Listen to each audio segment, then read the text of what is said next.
Jujur, bagaimana? Tanya Gabrieli tak sabar setelah Reinhard selesai memeriksa istrinya. Saat mereka semua tiba di Paris, Elia masih terlelap. Hal ini kemudian digunakan oleh Gabrieli dan Reinhard untuk memeriksa kondisi rahimnya yang memang sedang bermasalah. Benak Gabrieli menjadi sangat terganggu sejak Elia menyinggung tentang kehamilannya saat di rumah sakit. Syukurlah Gab, pengobatan yang aku berikan sepertinya membawa pengaruh baik untuk kondisi rahim istrimu. Tapi bukan berarti dia bisa mengandung dalam usia dini seperti sekarang. Kau mungkin harus sedikit bersabar untuk beberapa tahun ke depan. Jawab Reinhard sembari menata alat medisnya. Gabrieli, kapan kau akan jujur pada Elia? Sudah cukup lama kita menyembunyikan kenyataan ini darinya. Kita bahkan harus membiusnya terlebih dahulu setiap kali menjalani pemeriksaan. Aku khawatir Elia akan menaruh curiga dan diam-diam pergi menemui dokter lain. Gabrieli terdiam sambil menatap lekat ke arah Elia. Memang benar jika selama ini dia yang selalu meminta Reinhard untuk membuat Elia tertidur di saat rahimnya akan diperiksa. Tapi bukan tanpa alasan kenapa Gabrieli tega melakukan hal tersebut. Dia hanya tidak mau melihat istrinya bersedih jika mengetahui penyebab yang membuatnya belum bisa hamil sampai sekarang. Aku tahu semuanya berat untuk kalian berdua, Gab, tapi ada baiknya kalau kau bicara jujur pada Elia supaya dia tidak berpikir macam-macam. Lagi pula sekarang penyakitnya sudah bisa diatasi, hanya tinggal melakukan sedikit pengobatan untuk membuat rahimnya siap untuk dibuahi. Imbuh Reinhard tak tega. Sulit, Rein, aku sudah berjanji untuk tidak membiarkannya bersedih lagi. Elia pasti akan sangat terpukul jika dia tahu rahimnya bermasalah. Membayangkannya saja aku sudah merasa tidak tega. Jawab Gabrieli lesu. Aku tahu, tapi tetap saja aku menyarankan agar Elia diberitahu tentang masalah ini. Gabrieli, istrimu itu adalah gadis yang sangat kuat. Aku yakin dia pasti bisa memahami hal ini dengan bijak. Toh, kita semua selalu mendukungnya, dan masalah anak hanya tinggal menunggu waktu saja. Percaya padaku, Elia pasti akan mengerti. Mulut Gabrieli langsung terkatup begitu mendengar lenguhan pelan dari mulut Elia.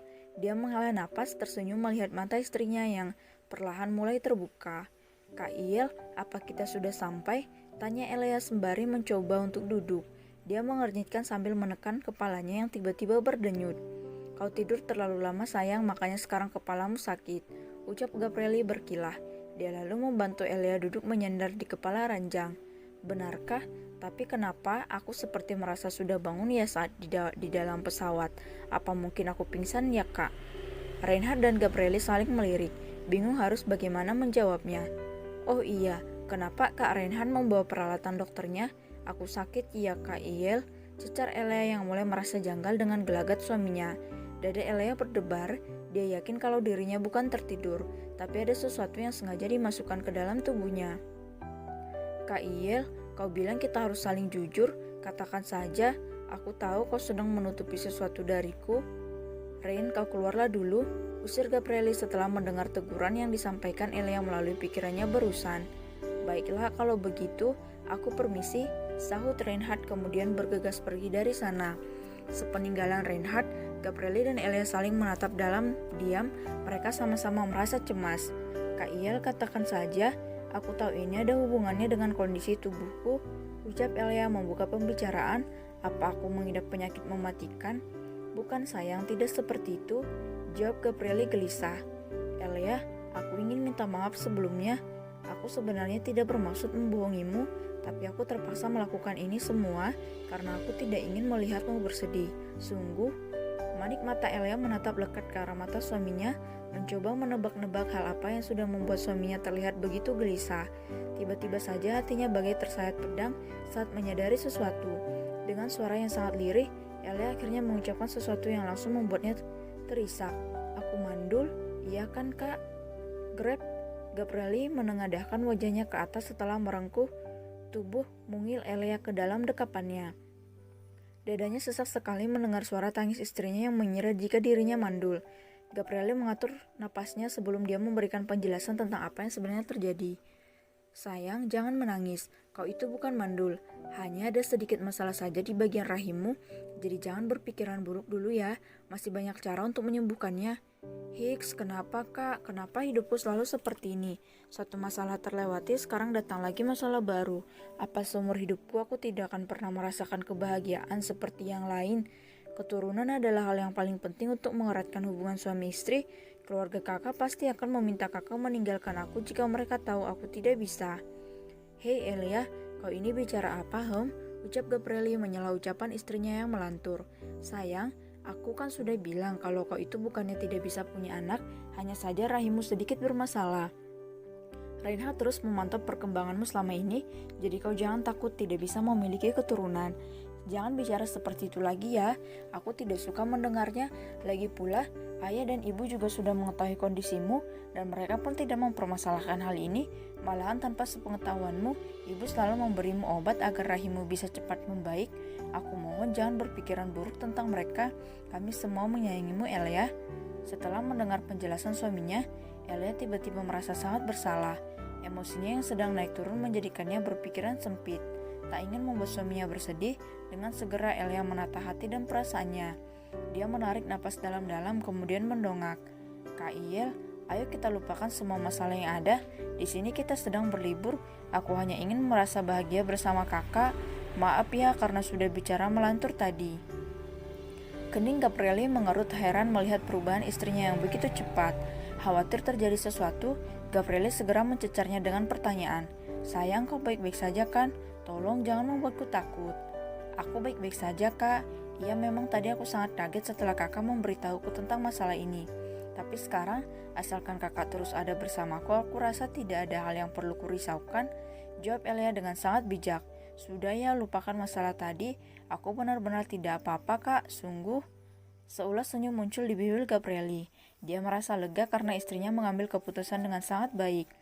Gabrieli tadi sudah panik sendiri saat Elia menangis meratapi nasibnya. Tapi untunglah itu tidak berlangsung lama. Ternyata tebakan Reinhard memang benar kalau istrinya pasti bisa menyikapi masalah ini dengan begitu dewasa, sangat jauh dengan apa yang ada di dalam bayangannya meskipun di awal tadi sudah membuatnya cemas. Kak Iel, aku lapar, rengek Elia sembari mengusap perut. Lapar? Bio Gabrieli. Kalau begitu ayo kita turun. Tadi setelah sampai di sini, pelakor itu langsung sibuk di dapur. Katanya dia ingin pamer padamu tentang keahliannya dalam memasak. Elia tersenyum. Kalau begitu ayo kita bantu dia menghancurkan dapur. Kak Lepi pasti akan sangat marah kalau ada yang mengganggu pekerjaannya. Dengan senang hati, Ratuku, sahut Gabrieli kemudian melepaskan pelukannya dan berdiri di sisi ranjang sambil mengulurkan tangan. Kak Iel, ucap Elia malu-malu. Apa sayang, kakiku masih lemas. Lalu, Ledek Gabrieli mengulum senyum, gemas melihat tingkah malu-malu istrinya. Wajah Elia bersemu merah. Gendong aku? Ya Tuhan, istriku imut sekali. Kenapa setiap kali dia bersikap begini malah terlihat seperti sedang mengundangku ke atas ranjang ya? Ah Elia, kau benar-benar membuatku gila. Apa imbalan yang akan aku dapatkan jika menggendongmu, Tanya Gabrieli melakukan penawaran. Malam ini kita akan begadang semalaman, jawab Elia sambil menundukkan kepala. Tanpa pikir panjang lagi, Gabrieli segera menggendong Elia begitu dia mendapatkan jawaban yang sangat menggiurkan. Di dalam otaknya saat ini sudah terbayang berbagai macam pose yang akan mereka lakukan saat bercinta nanti. Saking happy-nya Gabrieli memikirkan hal mesum itu, dia sampai tidak menyadari kalau mereka turun ke lantai bawah tanpa menggunakan lift. Sementara Elia, dia hanya tersenyum lucu melihat kelakuan suaminya. Elia tahu betul apa yang sedang dipikirkannya saat ini, karena jujur, Elia pun sangat menantikan pose-pose panas yang akan dilakukan oleh suaminya malam nanti. Dia seorang gadis kecil yang sangat mesum, bukan?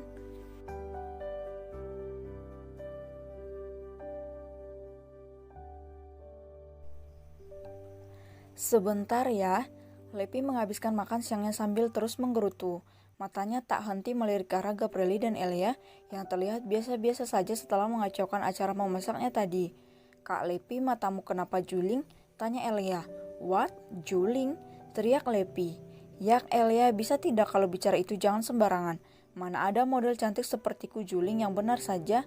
Mantan model Kak Lepi, kalau kau lupa, celutuk Elia yang membuat Reinhard tersedak. Uhuk. Oh Gabrieli, istrimu benar-benar sangat suka bicara terus terang, ucap Reinhard sembari menyeka mulut. Lepi, kau harus banyak bersabar. Diam kau, sungut Lepi. Gabrieli tersenyum, dia meremas lembut tangan istrinya yang terus dia genggam sejak tadi. Sayang, jangan bicara terlalu frontal, aku khawatir dia mati muda sebelum sempat mencicipi betapa indahnya sebuah pernikahan. Tidak kok kak, tadi itu aku hanya bicara fakta saja, bukan bicara frontal, saut Elia mulai mengeluarkan jurus polosnya.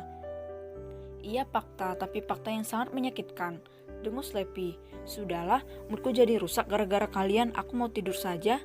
Melihat temannya merajuk, Elia segera memikirkan cara agar Lepi tak pergi dari sana. Elia kemudian ingat dengan 2 pemberian istimewa yang dia dapatkan sebelum datang ke Paris. Kak Lepi, Ayah Greg dan Ibu Leona memberikan 2 black card untuk bersenang-senang di sini. Mereka bilang aku harus menghabiskan semua uang yang ada di dalamnya. Kak Lepi mau tidak membantuku menguras uang mereka? Gratis loh. Lepi yang saat itu hendak melangkah pergi kembali duduk begitu Elia mengiming-imingi sesuatu yang membuat matanya menghijau. Dengan senyum semanis gula tebu, dia menatap penuh harap ke arah tambang emasnya itu. Elia, di Paris aku mengenal seorang desainer yang sangat kondang. Semua barang yang ada di butiknya selalu menjadi incaran para model ternama dunia. Kau mau tidak berkunjung ke butik temanku itu? Rayu Lepi. Mau? Jawab Elia singkat. Bagus, kalau begitu ayo cepat bersiap. Nanti aku akan menghubungi temanku dulu supaya dia bisa mempersiapkan barang-barang terbaik untuk kita berdua. Elia mengangguk.